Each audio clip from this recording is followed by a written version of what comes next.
Art is very important to us. The interpretation of art, whether we know it or not, is important because art has been used to tell stories, capture events, and really portray the underlying meanings of the artists, which is why we believe that art could be a language of change towards a sustainable future. And so this message is really evident in a painting of some Dutch canals from 1608.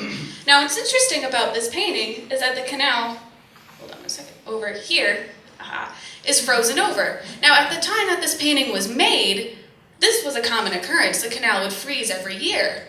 So an artist painting this would just see, oh, well, this is a normal town scene, I'm just going to paint it for the enjoyment of the community. However, now climatologists can look at this painting and see, well, wait a minute, this isn't normal, because the Dutch canals don't freeze that often every year. They only freeze probably once or twice a decade. So it's evidence through art that the climate is changing. And so you may think, well, how does the Adirondacks really relate to the Dutch canals? And yes, it's true, the Adirondacks don't really have historic art to capture events or the climate, but that's what can be captured now.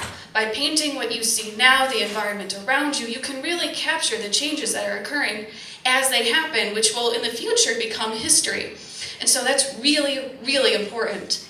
But art is also very important to the Adirondacks and the fact that it can relate people to this region. People that don't live here all the time can look at a painting by an artist of an Adirondack scene, say of like a mountain or a lake, and they'll feel as though they're a part of the community and a piece of nature. So art is very, very important to us.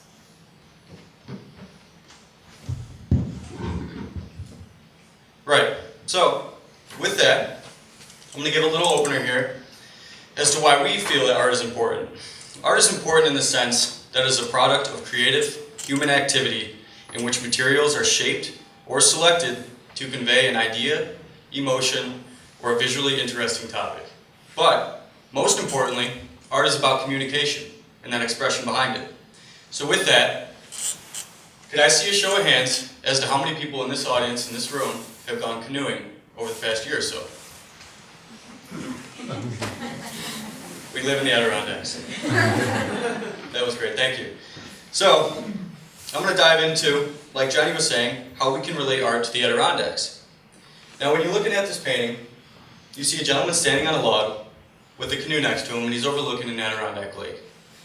He's continuing a long-time tradition that we still believe in today, using a canoe to explore and discover the undiscovered. But most importantly, canoeing has been an image of the Adirondacks for over hundreds of years. And it allows us to relate in this sense because paintings and images, such as this one, are the backbone to our culture here. Now this next painting, titled Claiming the Shot, is a few gentlemen standing around a fresh kill of a deer. Now, hunting has always been important to Adirondack people, and it still is today, by surviving off the land, living sustainably, and providing food for our family, our friends, and our neighbors. And we still do these sort of actions today.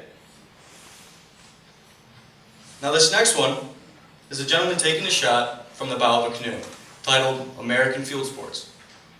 This method of hunting carries back to our earliest ancestors and our early settlers. They used to kill deer from canoe in either morning, day, or night. Now anyone that's familiar with the Paul Smith's history here in the resort, gentlemen used to go out in the morning or night by canoe and they would search along the embankments of these lakes in search of deer.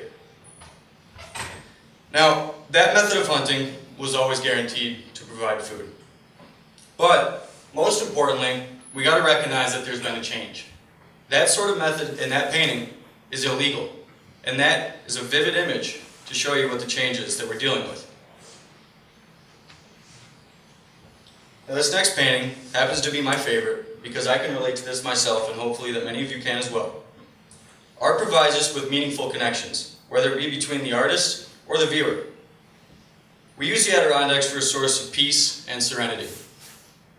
Hence the title here of the painting, Peaceful Morning on an Adirondack Lake.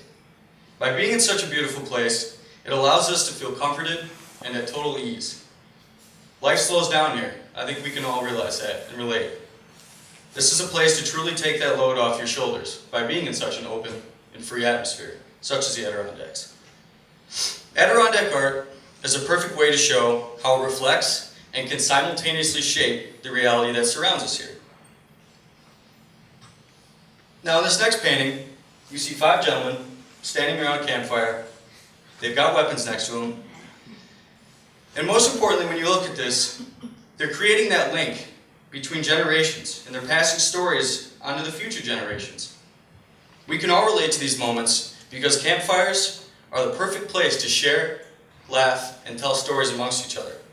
But keep in mind, having campfires in these moments that we're looking at in this painting, we still do these today.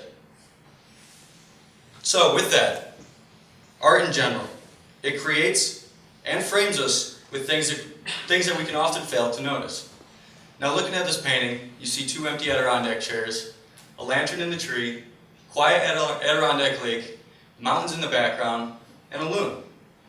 We relate to this in the sense that we sometimes take these moments, such as this painting, for granted. But most importantly, it's vital that we all take a moment and look around us, because someday, it could all be gone.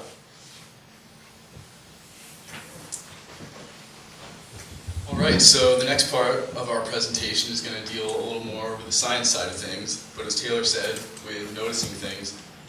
One of the things we've seen in the Adirondacks, and one of the biggest things that happens, is residents take notice to the environment around them. They track a lot of things, including bud breaks in the spring, and when the ice freezes, thaws in the fall and the spring. And what we can tell from this, from earlier bud breaks and later freezing, earlier thaws, is that it is getting warmer. And we need to take notice of this because obviously it's a big change in our environment. And a good example of this is Lake Champlain. Now, can I see a show of hands how many of you have spent time on the ice in Lake Champlain in the winter, maybe ice fishing, skating, that kind of thing? Alright, so there's at least a few of you. So has any of you noticed that there's been less opportunity to do these kinds of things in the winter? Alright, at least one. So, well, whether or not it's been noticed, it's been happening, so that's important. And this graph shows us that basically what it represents is, it starts in 1810, goes all the way to 2010, and what these are freeze records for Lake Champlain. And each one of these dots represents a year which it didn't freeze. So all the way up until 1950, you can see there was only a handful of years that it didn't freeze. But since 1950, we can see a big change, and it's becoming much more frequent for the lake not to freeze. And so from this, we can tell that it's not just our imagination, that things are obviously changing, and it's obviously a big change that hasn't been really seen before. So lack of ice backs up our data, and in addition to these effects, they're seen on a local scale as well. Now, I'm sure many of you have been to Saranac Lake, seen the Ice Palace. It's a tradition that's been happening for a really long time.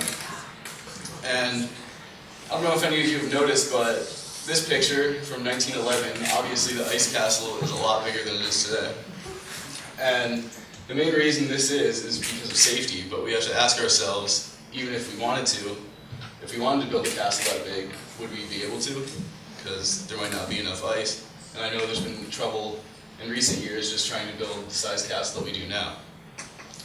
So, warming is obviously having a big impact on a lot of things in our area, a lot of the things we like to do, but warming isn't the only thing we have to worry about. In addition, there's going to be a lot more storms that are not more storms, but the storms that we do have are going to be more frequently severe. And how many of you, can I see a show of hands, were affected by Hurricane Irene or know somebody that was in 2011? Yeah, a lot of us. And obviously that had huge impacts for our communities. And what we can see here is a picture from Keene after Hurricane Irene. And this painting also shows, it's a good example of our steep landscapes that we have in our area, which they can be a beautiful landscape to paint, but it can also have really detrimental effects to the communities that are mostly at the bottom of these mountains. It just creates a funnel for runoff, and it can lead to the destruction that we see here. So how do we know that these storms are becoming more severe? Well, there's weather stations throughout the Adirondacks, and they give us lots of data, and it all backs up what we've been seeing. And as we can see, things are changing, and we can't always expect what's happened in the past to continue into the future.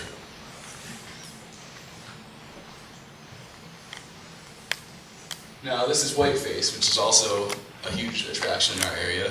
Most people are familiar with it. A lot of people come to the area for the snow and the winter recreation, things like that. But as things move forward and the warming continues, people might be more likely to remember whiteface like this without any snow. So, moving forward, it's just important to remember that we need to keep up the good work, keep documenting our landscape through art, and intentional or not, it's a very valuable tool in documenting our changing climate.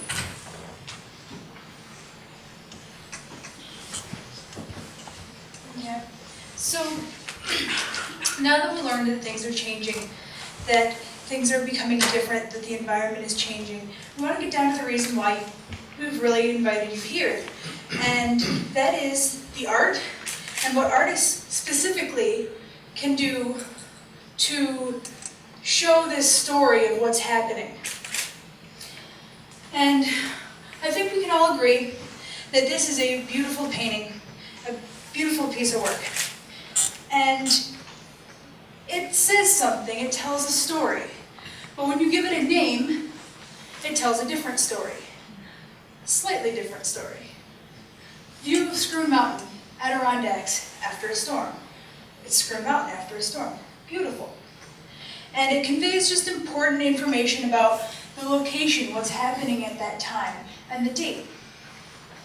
Now, if we were to change the title, make it different, it gives you different information about the painting, about that area, about what's going on. It documents things, documents the past for the future. The name, however, is not the only thing that affects the feeling and what's portrayed or what story is told with an artwork. Things like the type of paint that you've used. So when you sit here, and modern paint is generally made with a synthetic pigment and usually a petroleum-based binder. But previously, paints were made with found local materials and oils from nuts and seeds. And so those pigments give it a different feel, a different idea, and tells a slightly different story, as well as gives the viewers something else to think about when they're looking at it, especially if they know that it's part of that artwork. The same can be said for brushes. Modern brushes and pre-modern brushes look very different. They both work the same. They both give about the same results. But when you look at it, this one and this one have different characteristics. And when it's known, it can give a different story to your paintings, a different way of viewing the art. In the end, the greatest thing to really remember in all of this is that you're not alone in the modern climate art movement. This is happening worldwide. There is an astounding scale at which this is happening. Artists are creating beautiful and powerful change-related artwork that speaks to the people in a way nothing else can. And it is very important that you get in on this and you keep documenting what you're seeing and you do what you do best and keep creating art.